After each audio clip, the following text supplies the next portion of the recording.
Bonjour à tous, soyez les bienvenus pour ce salon de l'orientation, de la formation et des métiers organisé par la SOFM. Aujourd'hui, nous rencontrons l'équipe de Guadeloupe Formation. La région Guadeloupe a confié à Guadeloupe Formation la résolution de services spécifiques dans les champs de l'orientation et de la formation et de l'emploi.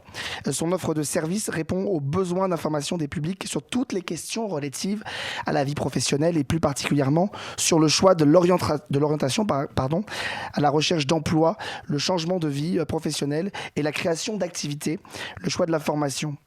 Les labels Cité des métiers et École de la deuxième chance sont transférés à Guadeloupe Formation qui assure le maintien et le respect des conditions d'exécution de ces labels. Des formations sont proposées au niveau Bac+3, CAP. Des formations sont proposées au niveau 3, CAP, BEP et au niveau 6, Bac+4. Pendant 30 minutes ensemble, vous allez découvrir l'offre de services de Guadeloupe Formation à travers la thématique suivante, la Guadeloupe Formation des parcours tremplin vers l'insertion professionnelle grâce aux intervenants qui sont avec nous et que je vous présenterai à mesure qu'ils vont intervenir avec nous. N'hésitez pas surtout à poser toutes vos questions lors de ce live à la fois sur Facebook et sur YouTube et je vous propose tout de suite de commencer cet échange avec vous, monsieur Olivier Sauret. Bonjour, merci beaucoup d'être avec nous. Vous êtes directeur général et vous allez nous présenter le petit mot de bienvenue pour commencer cet échange. Il est effectivement très important qu'un acteur comme Guadeloupe Formation puisse présenter son offre de service à l'ensemble des mandants de la Guadeloupe. Donc, comme vous l'avez dit dans vos propos liminaires, Guadeloupe Formation va vous présenter aujourd'hui les opportunités de formation, d'accompagnement à la création d'activités et à la réalisation des projets de chacun des porteurs de projets qui pourraient avoir besoin d'être accompagnés en matière d'acquisition de compétences. Donc, nos équipes que vous allez rencontrer tout à l'heure sont tous à la disposition de l'ensemble de la clientèle qu'on peut avoir en matière de formation et présente sur l'ensemble du territoire, donc à savoir le Moule, à Jarry, à Petit-Bourg, à Saint-Claude, mais également dans les îles du Sud et notamment à Marie-Galante où nous avons donc une antenne. Donc, Guadeloupe Formation est en effet l'opérateur de la collectivité régionale qui a en charge de coordonner, harmoniser l'ensemble de l'offre de formation sur le territoire guadeloupéen, notamment en mettant en œuvre des missions d'orientation, de formation, de qualification et d'accompagnement vers l'emploi.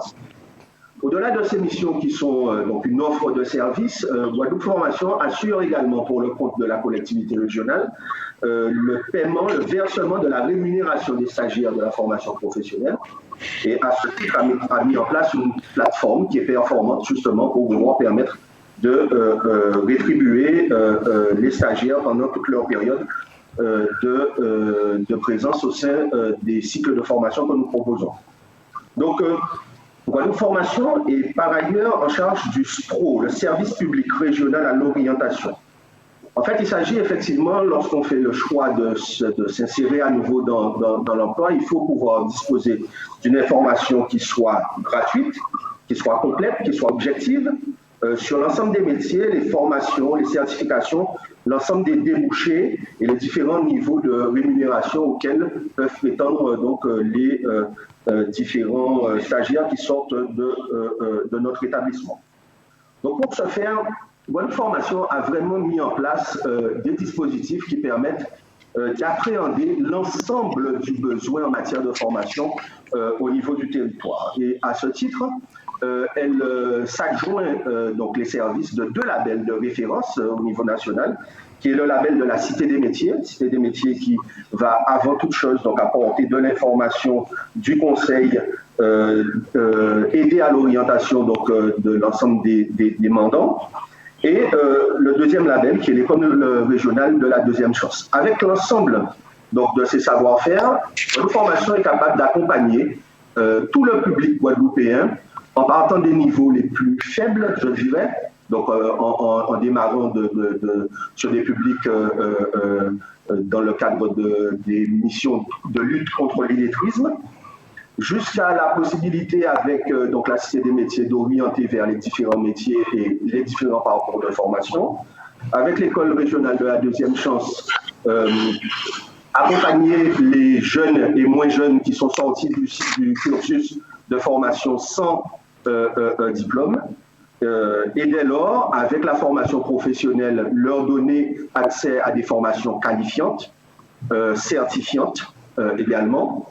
Et au-delà, nous englobons aussi la possibilité donc, de pouvoir accompagner les autres publics qui sont déjà dans l'emploi avec des services liés à la formation continue tout au long du déroulement de la vie professionnelle. Donc vous voyez vraiment, Guadeloupe Formation, c'est un outil régionale, j'insiste, parce qu'elle elle est dépositaire effectivement de cette compétence pour le compte de la collectivité régionale et l'ensemble des composantes nécessaires à pouvoir appréhender l'ensemble des besoins du territoire en matière de formation est mis en place au niveau de Guadeloupe Formation. Je terminerai mon propos pour dire qu'au-delà de ces aspects d'accompagnement purement professionnel et de l'offre de formation, Guadeloupe Formation accompagne aussi l'ensemble de ces publics avec des moyens d'accompagnement psychosociaux pour leur permettre de s'insérer, parce que l'objectif final de Guadeloupe Formation, c'est bien l'insertion, l'orientation vers l'emploi. Et comme Guadeloupe Formation aime à se qualifier, c'est un leitmotiv qui est celui que Guadeloupe Formation, c'est le tremplin vers votre réussite. Voilà. Merci beaucoup, Monsieur Soret, en tout cas pour ce petit mot d'introduction. Je donne la parole maintenant à Madame Guylaine Basileux. Vous êtes directrice de l'école de la deuxième chance et je voudrais qu'on fasse un petit point avec vous pour savoir à qui s'adresse cette école de la deuxième chance et quel type de parcours vous proposez à la sortie de cette école. Bonjour à tous, bonjour chers internautes. Donc voilà, au niveau de l'école de la deuxième chance, nous recevons des jeunes entre 16 et 30 ans et nous leur proposons un accompagnement. Donc ce sont des jeunes, comme a dit M. Soret, sans diplôme, sans qualification et sans emploi. Donc nous leur proposons de renforcer leur savoir de base et d'acquérir les compétences nécessaires à leur intégration sociale, leur intégration citoyenne et leur intégration professionnelle. Chaque jeune, en fait, bénéficie d'un parcours individualisé et c'est important. Il n'y a pas un programme global qui leur est proposé, mais nous prenons en compte chaque jeune dans sa dimension personnelle et en fonction des apprentissages. Donc un parcours individualisé en alternance pour une entrée professionnelle. Voilà, nous leur proposons des stages en entreprise, en immersion, en renforcement de leur projet professionnel ou véritablement en professionnalisation de façon à leur permettre, une fois qu'ils sortent de chez nous, de pouvoir aller soit vers une formation diplômante, qualifiante, certifiante. Voilà. Donc, nous tournons véritablement autour du projet professionnel du jeune. C'est important. Chaque jeune a un projet professionnel. S'il en a un, nous construisons avec lui véritablement son projet professionnel pour qu'il intègre une formation qualifiante ou diplômante. Et ensuite, nous allons, ou alors, lorsqu'il ne l'a pas, ou lorsqu'il l'a, nous progressons avec lui de façon à ce que son insertion soit toujours une insertion réussie. Merci beaucoup. Quelque chose à ajouter peut-être sur ce qui attend les jeunes. Donc les jeunes attendent véritablement d'avoir une insertion professionnelle réussie. Donc l'accompagnement que nous faisons avec eux, c'est véritablement de leur permettre véritablement de renforcer leur savoir de façon à ce qu'ils puissent aller soit vers une formation à l'interne de Guadeloupe Formation lorsque les formations sont proposées dans ce cadre-là, soit à l'externe si effectivement son projet professionnel correspond à une formation qui est proposée à l'externe de Guadeloupe Formation. Ou alors d'aller vers l'emploi, donc soit sur des CDD, soit sur des CDI. Bon, vous savez que les CDI sont beaucoup moins, donc on en a beaucoup moins, mais en fait on arrive à leur en proposer, soit vers la création d'entreprises également. Un certain nombre de jeunes peuvent aller vers de la création d'entreprises. Voilà, donc en fait, il y a un panel de propositions à leur offrir en fonction de leur projet professionnel. Merci beaucoup en tout cas, madame, d'avoir été avec nous, madame Basileux. Je rappelle, vous êtes directrice de l'école de la deuxième chance. Nous allons maintenant donner la parole à madame Patricia Souchette. Vous êtes directrice de la formation professionnelle. J'aimerais commencer avec vous pour savoir quels sont les domaines de la formation qui sont visés à travers l'offre certifiante de Guadeloupe Formation. Bonjour à tous. Donc, Guadeloupe Formation propose une offre de formation certifiante et qualifiante qui touche en majorité tous les grands domaines pourvoyeurs d'emploi. Donc, nous avons des formations dans le domaine du numérique, du bâtiment, gros œuvres, seconde œuvre. Nous avons des formations qui touchent le domaine du service, donc tout ce qui est service aux entreprises et aux personnes. Des formations dans le domaine du travail social, notamment la médiation sociale, et aussi des formations innovantes comme le domaine du numérique et aussi des énergies renouvelables. Et quelles sont justement les modalités de mise en œuvre des parcours de formation ? Alors, les modalités sont très diversifiées au sein de l'établissement puisque nous accueillons des personnes en parcours présentiel ou en parcours hybride avec la possibilité donc de suivre des formations qui se déroulent en présentiel et à distance, mais aussi nous avons des parcours qui touchent 100% de distance, donc les personnes peuvent intégrer une formation et être à domicile ou dans des espaces tiers-lieux pour suivre leur formation. Et à qui justement s'adressent ces formations ? Est-ce qu'en gros, par exemple, des jeunes diplômés du bac peuvent trouver des réponses à leurs besoins en qualification ?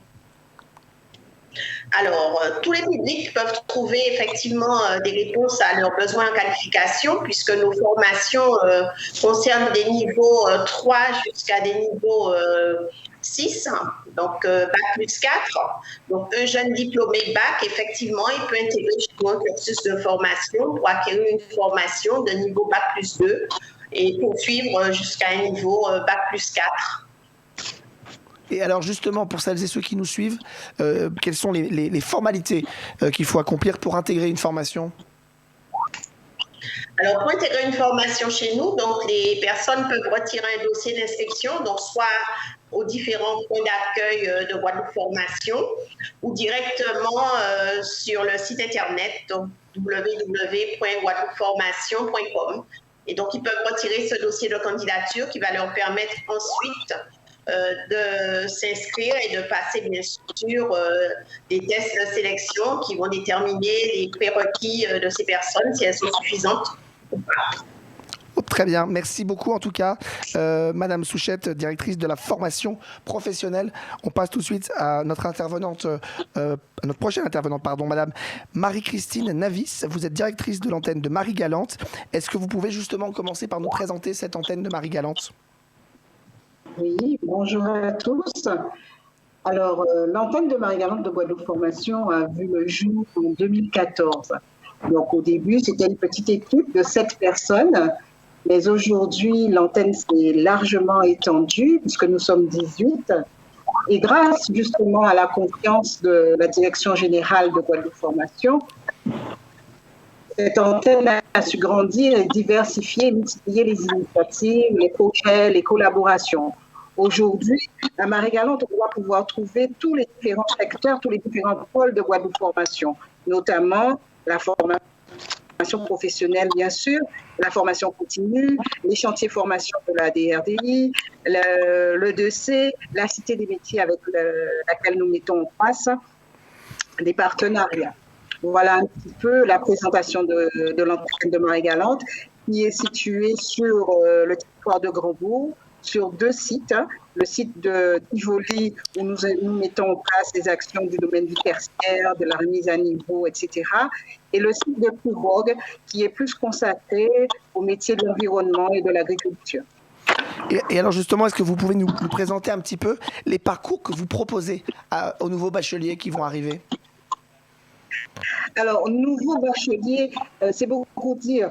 En fait, nous, pour répondre aux besoins du public marie-galantais, notre activité de formation porte plus, on va dire, en grande partie sur du public infra-bac, c'est-à-dire du niveau plus bas niveau de qualification.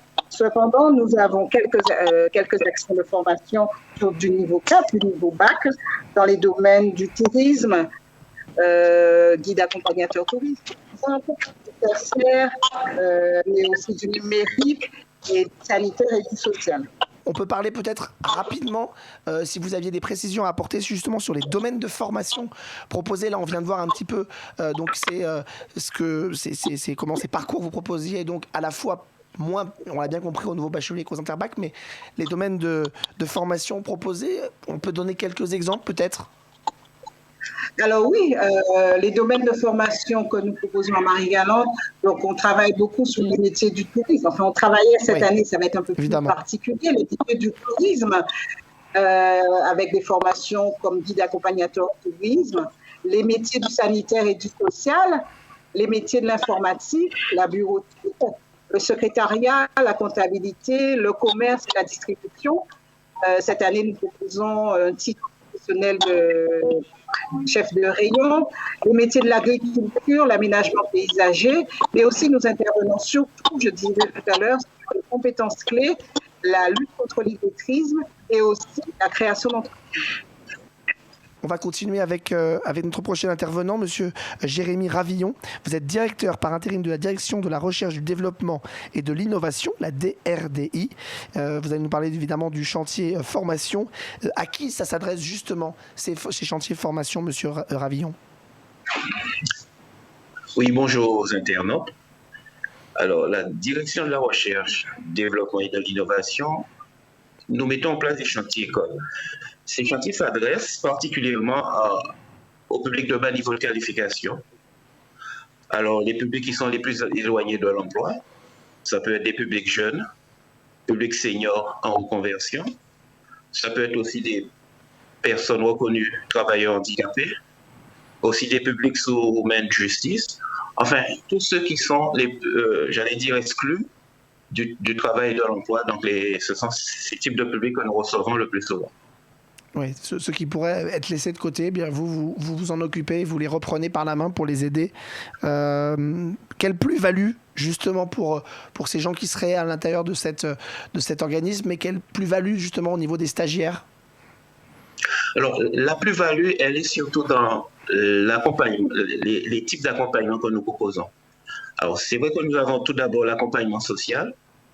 Alors, ce type d'accompagnement permet justement de pouvoir les aider à faire disparaître tous les freins possibles. Alors, ça peut être soit de l'aide à la mobilité, de l'aide à la garde d'enfants, ça peut être toute forme d'aide possible. Même ceux qui sont encore en sous-addiction, nous pouvons aussi proposer des solutions. Donc, ce sont des aides particulièrement pour les aider à suivre cette formation. D'autres types d'accompagnement, c'est surtout sur le plan pédagogique. Alors, nous allons dire que ce sont des formations actions où on apprend en faisant. Donc, ce sont des formations où l'acte de production devient acte apprenant. Ça veut dire que nous sommes soumis à deux logiques. Une logique de production et aussi une logique de formation. Et enfin, nous proposons aussi un accompagnement dans le domaine professionnel. Donc, ça peut être aussi du coaching professionnel, soit des stages d'application. Ça peut être aussi de la découverte du monde de l'entreprise, ou aussi les aider à faire un choix professionnel. Ces chantiers formation, est-ce que ça permet justement à celles et ceux qui le font, qui le suivent, d'avoir une meilleure insertion par la suite? Tout à fait.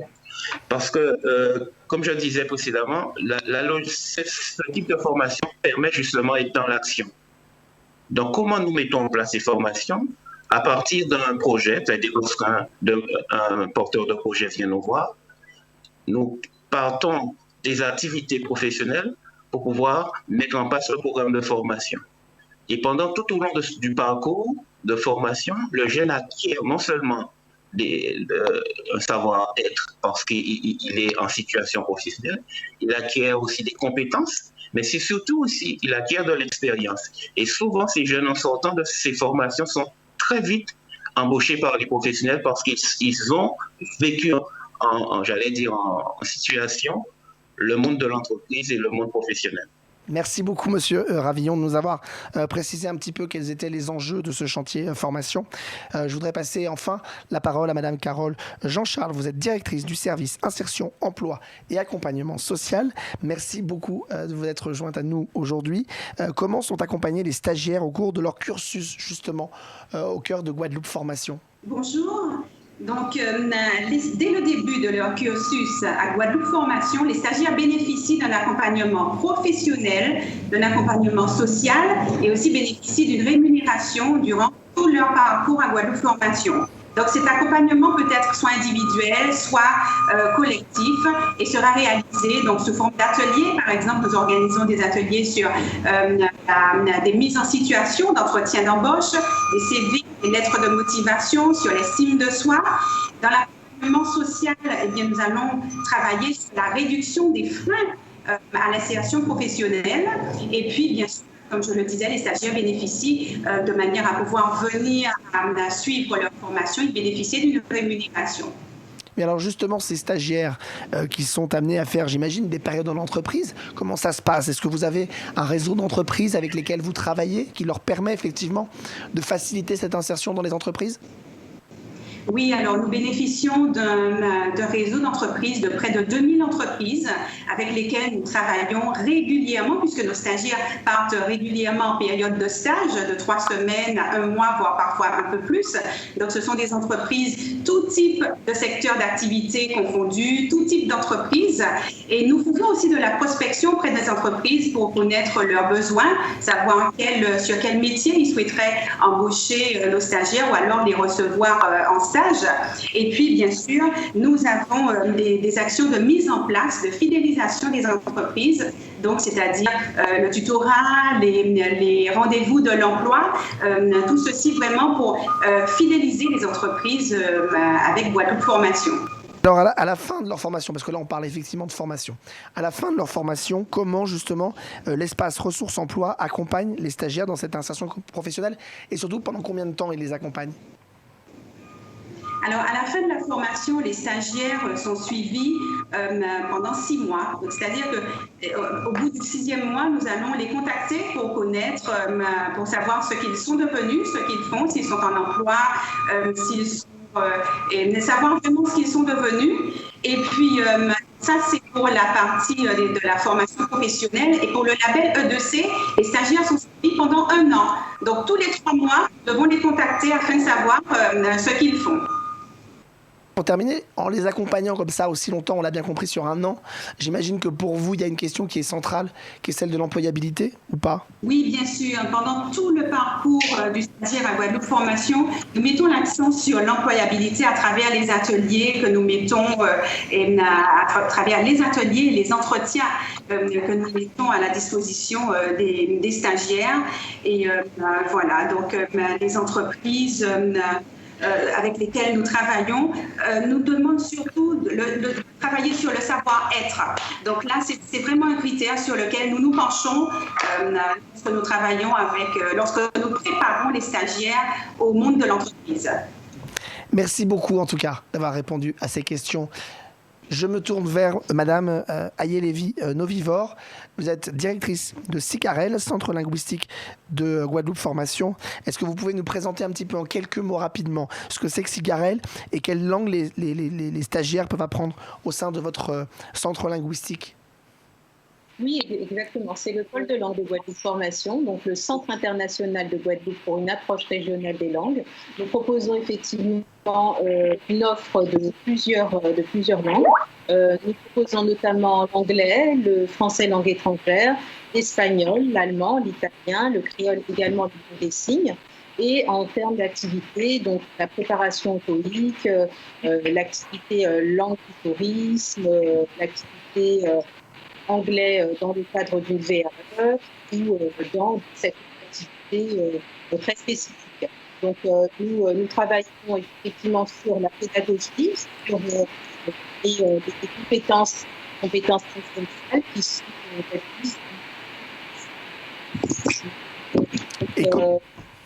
je souhaitais juste dire que l'anglais, notamment, hein, mais les langues étrangères de façon plus générale, sont vraiment un atout, dans le domaine professionnel qui permettent donc aux personnes de se différencier, de se distinguer. Parfois à CV égal, les personnes qui ont des compétences en langue font la différence. Donc, ce sont vraiment des compétences qui valent la peine d'être approfondies. Donc, surtout dans le bassin caribéen qui est bilingue. Oui, voilà. Cigarelle, donc nous avons plusieurs moyens de nous joindre, hein, donc soit via inscription@guadeloupeformation.com, cigarelle@guadeloupeformation.com, également via les réseaux sociaux. Et donc je disais en propos liminaire que Cigarelle, c'est un projet qui a été initialement proposé par la région Guadeloupe pour véritablement arriver à un niveau de bilinguisme ou de trilinguisme sur notre article. Et comment justement les stagiaires peuvent financer cette formation en langue dont on a bien compris qu'elle était primordiale de par la situation du bassin caribéen? Comment les stagiaires peuvent financer cette formation en langue? Il y a plusieurs voies de financement selon les profils. Alors, nous avons à la fois des demandeurs d'emploi, nous avons des salariés, nous avons des étudiants, des seniors également. Donc, selon le profil, les personnes peuvent mobiliser leur compte personnel de formation ou alors demander une aide individuelle à la formation. Donc, ça, c'est via le Pôle emploi. Éventuellement également, voir également du côté de leur OPCO, de ces organismes de financement, les opérateurs de compétences, et ou l'autofinancement pour ceux qui peuvent financer leur formation sur compte propre. Et pour terminer, justement, parce que ça, c'était une question que les gens qui sont actuellement sur le live se posent, quelle certification vous proposez au sein de Cigarelle? Alors, nous proposons actuellement le TOEIC. Nous proposons le TOEIC également en autonomie, donc le listening and reading. Et en autonomie, nous proposons il y a un test de français et également le DILF. Voilà, notre offre de certification va s'étoffer avec des certifications en espagnol, en allemand, en italien dans les prochaines semaines. Merci beaucoup, Madame Novivor, en tout cas, de nous avoir présenté un petit peu le Cigarelle, qui est le centre linguistique de Guadeloupe Formation. Je voudrais donner la parole pour finir à Monsieur Olivier Soret. Vous êtes directeur général adjoint de Guadeloupe Formation. Je voudrais vous laisser le mot de la fin, peut-être, pour adresser un dernier mot à celles et ceux qui nous regardent. Écoutez, merci beaucoup de me laisser conclure. Donc, comme vous avez pu le voir, et comme mes collègues l'ont présenté, notre ambition est vraiment donc d'accompagner tous les publics de l'orientation jusqu'à l'insertion professionnelle, et en prenant en compte donc l'ensemble des besoins qui sont ceux des stagiaires, mais aussi l'ensemble des besoins du territoire en matière d'emploi pour accompagner le développement économique. Les parcours de formation sont donc adaptés aux différents besoins, comme vous avez pu le voir. On parle donc de l'illettrisme, mais aussi on passe par les chantiers d'insertion, par de la qualification ou de la certification. Nous mettons en place des programmes adaptés au territoire avec Marie-Galante, avec nos différents sites sur l'ensemble du territoire guadeloupéen. Donc on a vraiment pour ambition de pouvoir rapprocher la formation professionnelle au plus près des stagiaires, mais aussi au plus près des besoins économiques de notre territoire. Donc, si nos internautes qui nous écoutent veulent aller plus loin dans la découverte de cet établissement, qui est, je le répète, vraiment au service de l'ensemble des porteurs de projets, tous ceux qui veulent acquérir de la qualification, je les invite donc à se rendre sur notre site guadeloupeformation.com et à nous suivre sur les réseaux sociaux, Facebook et Twitter, au travers desquels nous apportons une information régulière, claire, accessible, pour permettre à chacun, effectivement, de pouvoir rentrer dans ces parcours de formation, parce qu'on sait que voilà, le développement personnel, le développement humain, le développement du territoire passe par une offre de formation qui soit de qualité. Et en tout cas, Guadeloupe Formation s'inscrit dans cette logique pour pouvoir justement apporter le meilleur service possible au bénéfice de nos populations. Et comme cela se doit, puisque, comme je le dis et je le répète, notre tutelle, c'est le conseil régional qui nous a confié toutes ces missions. Voilà. Merci beaucoup, Monsieur Souret. Merci d'avoir conclu cet échange. Merci à toutes les équipes de Guadeloupe Formation qui étaient présentes aujourd'hui, et puis celles qui sont derrière, qui ont favorisé cet échange, de nous avoir accordé du temps, d'avoir répondu aux questions. Si vous en avez d'autres dans le live, évidemment, on y répondra aussi ultérieurement. Merci en tout cas à tous de nous avoir suivis. Je vous souhaite une excellente fin de journée. Je vous dis à très bientôt.